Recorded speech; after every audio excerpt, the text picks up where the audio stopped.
Julia اگرپنا روم کی طاقتور ترین خاتون، اس نے بیٹے کو تخت دلانے کے لیے اپنے خاوند کو زہر دے کر قتل کر دیا، اور جب سازش کے نتیجے میں بیٹا شہنشاہ بن گیا تو اسی بیٹے نے انتہائی بے رحمی سے ماں کو موت کے گھاٹ اتار دیا۔ اقتدار کی ہوس میں مبتلا اور محلاتی سازشوں کے باعث مشہور ہونے والی اس خاتون کا نام جولیا اگرپنا تھا۔ اس ویڈیو میں جانیں گے کہ جولیا اگرپنا کون تھی، روم کے شاہی محل میں کیسے پہنچی تھی، اور جب وہ اپنے بیٹے کو شہنشاہ بنانے میں کامیاب ہو گئی تو وہ اپنی ماں کا قاتل کیسے بنا۔ چینل کو سبسکرائب کر دیں اور گھنٹی کا نشان دبا دیں تاکہ آپ تک ہماری دلچسپ اور معلوماتی ویڈیوز بر وقت پہنچتی رہے۔ دوستو، جولیا اگرپنا سال 15 عیسوی میں پیدا ہوئی تھی۔ وہ رومن جنرل جرمینکس کی بیٹی تھی۔ جرمینکس روم کے شہنشاہ ٹائبیریس کا بھتیجا اور لیپالک بیٹا تھا۔ جولیا اگرپنا کا ایک بھائی کیلیگولا تھا جو ٹائبیریس کی موت کے بعد شہنشاہ کے عہدے پر فائز ہوا تھا۔ اگرپنا وہ خاتون تھی جس کا بھائی خاوند اور پھر بیٹا روم کے شہنشاہ بننے میں کامیاب ہوئے۔ 3 شہنشاہوں سے ان رشتوں کی بنیاد پر تاریخ دان اسے روم کی طاقتور ترین خاتون قرار دیتے ہیں۔ تاہم طاقت کے حصول کا یہ سفر انتہائی دشوار گزار اور مصائب سے بھرپور تھا۔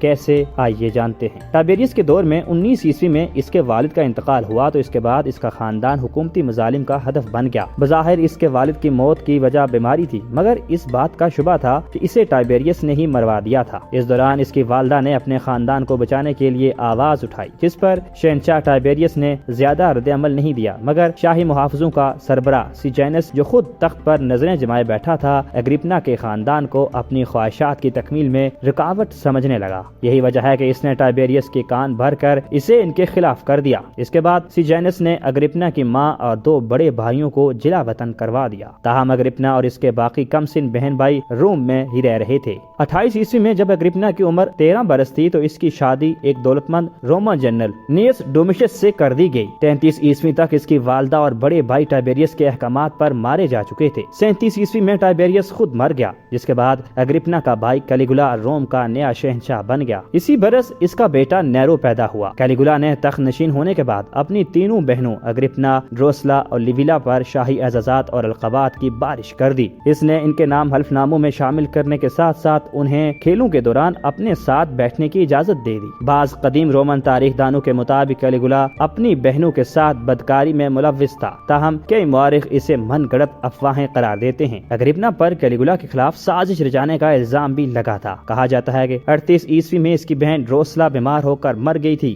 جس کے بعد اس کے خاوند لیپیڈس نے کیلیگولا کی باقی 2 بہنوں کے ساتھ مل کر اسے اقتدار سے ہٹانے کا منصوبہ بنایا تھا۔ تاہم یہ منصوبہ پکڑا گیا تھا، جس کے بعد لیپیڈس کو موت کے گھاٹ اتار دیا گیا تھا، جبکہ اگرپنا اور لیویلا کو جلا وطن کر دیا تھا۔ جلا وطنی کے دوران ہی اگرپنا کا خاوند انتقال کر گیا تھا۔ اس کے بعد 41 عیسوی میں کیلیگولا کو اس کے اپنے گارڈز نے قتل کر دیا اور اقتدار ان کے چچا کلاڈیس کو مل گیا، جس نے دونوں بہنوں کی جلا وطنی ختم کر کے انہیں روم واپس بلا لیا۔ کہا جاتا ہے کہ اس دوران اس نے ایک اور امیر شخص سے شادی کر لی تھی، تاہم بعد میں اسے زہر دے کر مار دیا اور اس کی دولت کی مالک بن گئی۔ اس عرصے میں شہنشاہ کلاڈیس کی تیسری شادی بھی ناکام ہو گئی تھی۔ اس کی تیسری بیوی، جس کا نام میسالینا ویلیریا تھا، اس پر اس کی حکومت کے خلاف سازش کا الزام تھا، جس کے بعد شہنشاہ نے اسے قتل کروا دیا۔ ناکام شادیوں کے ہیٹرک کے بعد کلاڈیس نے اعلان کر دیا کہ اب وہ کبھی شادی نہیں کرے گا، تاہم اب کی بار اس نے اپنی بھتیجی اگرپنا کا انتخاب کیا۔ انسائکلوپیڈیا بریٹینیکا کے مطابق رومن قانون کے تحت وہ اپنی بھتیجی سے شادی نہیں کر سکتا تھا، اس کے لیے اسے قانون میں تبدیلی کی ضرورت تھی۔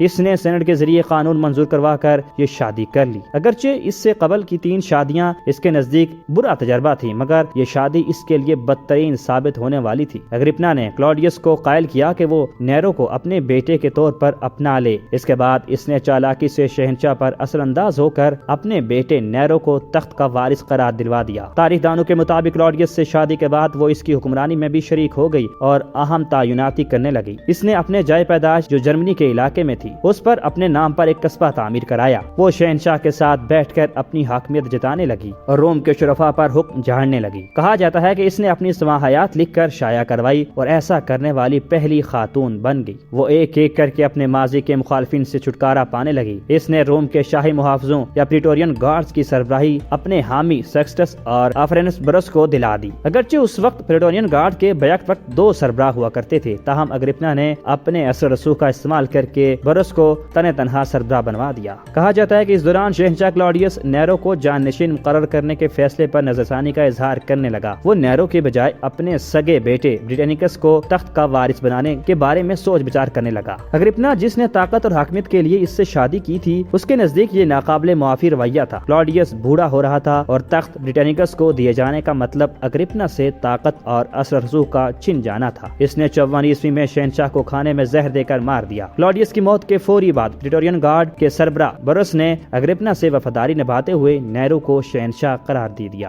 جب نیرو شہنشاہ بنا اس وقت وہ صرف 16 برس کا تھا۔ اب اگرپنا کے پاس پہلے سے کہیں زیادہ اختیارات تھے۔ وال ہسٹری کے مطابق اب وہ اس مقام پر پہنچ گئی جہاں روم کی تاریخ میں کوئی خاتون نہیں پہنچی تھی۔ وہ شہنشاہ کے مساوی اختیارات کا استعمال کرنے کے ساتھ ساتھ اس کا کھلم کھلا اظہار بھی کرنے لگی۔ اس دوران کے سکوں اور آرٹ میں اسے شہنشاہ کے برابر مقام دیا گیا۔ ہسٹری ایکسٹرا کی ایک رپورٹ کے مطابق کئی سکوں میں اگرپنا اور شہنشاہ نیرو کی جسامت ایک جیسی دکھائی گئی، تاہم جلد ہی اس کا بیٹا نیرو اپنے اختیارات خود استعمال کرنے لگا۔ کہا جاتا ہے کہ نیرو اگرپنا کی سیاسی تقریبات میں شرکت ناپسند کرنے لگا، یہاں تک کہ وہ غیر ملکی وفود اور اعلیٰ رومن عہدیداروں کے سامنے اس کی توہین پر اتر آیا۔ تاہم اگرپنا جو برسوں سے طاقت کے نشے کا شکار تھی، آرام سے پیچھے ہٹنے والی نہیں تھی۔ وہ اقتدار میں شراکت کے لیے بضد رہی۔ سگے بیٹے کو سبق سکھانے کے لیے اس نے سوتیلے بیٹے برٹینیکس سے تعلق مضبوط کر لیا اور یہ تاثر دینے لگی کہ اقتدار کا اصل حقدار نیرو نہیں بلکہ کلاڈیس کا حقیقی بیٹا برٹینیکس ہے۔ نیرو نے خطے کو بھانپتے ہوئے برٹینیکس کو زہر دے کر مروا دیا۔ اس کے بعد اس نے اپنی ماں کو محل سے نکال دیا۔ تاہم نیرو اپنی والدہ کی سازشی ذہن سے بخوبی آگاہ تھا۔ اسے ڈر تھا کہ اپنی دولت اور خاندانی اثر رسوخ کے باعث وہ کہیں اس کے مخالفین سے اتحاد کر کے بڑی بغاوت کی وجہ ہی نہ بن جائے۔ یہی وجہ ہے کہ اس نے اگرپنا کو قتل کر کے ہمیشہ کے لیے رستے سے ہٹانے کا منصوبہ بنا لیا۔ 59 عیسوی میں نیرو نے اسے صلح کے نام پر ملاقات کے لیے بلوایا۔ اسے لانے کے لیے اس نے ایک خصوصی کشتی تیار کروائی جس نے